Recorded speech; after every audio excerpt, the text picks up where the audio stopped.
శ్రీ మాత్రే నమః. హరికృష్ణ ఆస్ట్రాలజర్ కాకినాడ. మా channel subscribe చేసుకోండి, పక్కన గంట సింబల్ టచ్ చేయండి. ఏదైనా సమస్యలు ఉంటే కాల్ మీ 4 యాప్ ద్వారా సంప్రదించగలరు. అయ్యా, దేవాలయంలో నువ్వు వేసే 10 రూపాయల దక్షిణ దేవుడికి వేస్తున్నావా, లేకపోతే ఎవరికి ఇస్తున్నావు? ఆ 10 రూపాయలు నువ్వు వేసే 10 రూపాయలు దక్షిణ దేవుడికి ఇస్తున్నావా, లేకపోతే ఎవరికి ఇస్తున్నావు? దేవాలయ మంత్రికి ఇస్తున్నావా, దేవాదాయ ధర్మశాఖకి,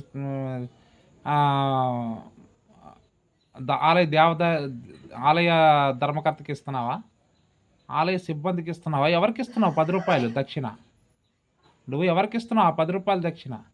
దేవుడికి డబ్బులు అవసరం లేదు. ఏంటి, దేవుడికి డబ్బులు అవసరం లేదు, కానీ ఎందుకు ఇస్తున్నావు? దేవుడు బిచ్చగాడా? నువ్వు 10 రూపాయలు దేవుడు బిచ్చగాడా? దేవుడికి ఎందుకు ఇస్తున్నావు నువ్వు?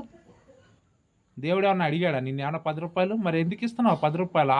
ఆలయ దేవాదాయ శాఖ మంత్రికి ఇస్తున్నావా, లేకపోతే ధర్మకర్తకి ఇస్తున్నావా, లేకపోతే సిబ్బందికి ఇస్తున్నావా? దేనికి ఇస్తున్నావు? గవర్నమెంట్కి ఇస్తున్నావా? దేనికి ఇస్తున్నావు? ఆ 10 రూపాయలు దేవుడికి ఇస్తున్నావా, గవర్నమెంట్కి, ఇది జనాలకి ఇస్తున్నావా? పిచ్చిపూకు సొసైటీ, పిచ్చిపూకు వ్యవస్థ. పూజలు చేసుకోవడం వల్ల ఎవరికైనా ఫలించిందా? పూజలు చేయడం వల్ల నువ్వు పంతుల్ని పోషిస్తున్నావు ఏంటి? ఆ కొబ్బరి చెప్పలు ఎత్తుకుని ఆడు దేవాలయ ధర్మకర్త హోటళ్ళకి, మిలిటరీ హోటల్కి, వీళ్ళకి అమ్ముకుంటాడు ఆడ కొబ్బరి చెప్పలు. పిచ్చిపూకు వ్యవస్థ ఇది. దేవుడు డబ్బులు అడగడు, కానీ నువ్వు ఎవరికి ఇస్తున్నావు? జనాలకి ఇస్తున్నావు. ఆ 10 రూపాయలు ఎవరికి రుణం ఉంటుందా? నువ్వు ఇచ్చే 10 రూపాయలు దేవుడికి చెందదు. అది ఏంటి, ఆ 10 రూపాయలు ఆడు దేవాలయ ధర్మకర్త లాగేసుకుంటాడు. ఆడు పిల్లని ఆడు పోషించుకుంటాడు. ఏంటి, నువ్వు వేసే ఆ 10 రూపాయలు దేవాలయ ధర్మకర్తకి వెళ్ళిపోతుంది, దేవుడికి వెళ్ళదు. దేవుడేమి అడగడుగా. అది ఎందుకంటే ఇది ఈ పూజలు చేసేవాడు పిచ్చోడే. ఏంటి, ఆడిపిచ్చోడు కాదు, దేవాలయ ధర్మకర్త తెలివైనోడు.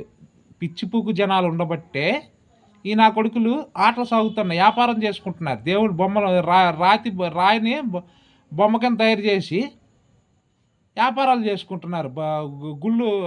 గుళ్ళు ఓపెన్ చేసేసి పిచ్చి జనాలు బట్టి పిచ్చి సొసైటీ, పిచ్చి జనాలు ఉన్నారు కాబట్టి ఆడు మనల్ని మోసం చేస్తున్నాడు. అది అందువల్ల ఇది పిచ్చిపూకు జనాలు ఎంతమంది అయితే ఉన్నారో ఏంటి, అవతలోడు మన వీక్ పాయింట్లు పెట్టుకుని వాడు మనల్ని క్యాచ్ చేసుకుని వ్యాపారం చేసుకుంటాడు అంతే.